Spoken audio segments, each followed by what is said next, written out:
If a number has more than two factors, what do we call it?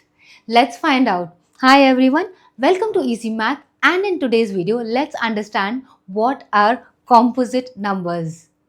A composite number is a whole number greater than 1 which has more than two factors. Let's understand this by an example. Let's say I have a number 12. Now the factors of 12 are 1 and the number itself. Also, 12 comes in the 2 times table, 3 times table, 4 times table, 6 times table. And therefore, 12 has factors of 2, 3, 4 and 6.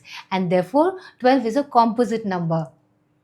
Other examples of composite numbers are 4, 9, 12, 14, 18 and many more. Also, remember the special number 1, which is neither a prime number nor a composite number.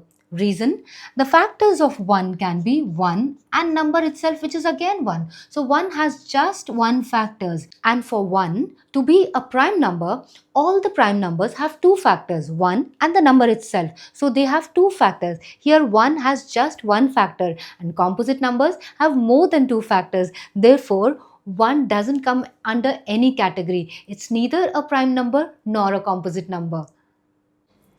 Now it's your turn. Which of these are composite numbers? You can now pause the video here, but before pausing, remember, more than two factors, it will be a composite number.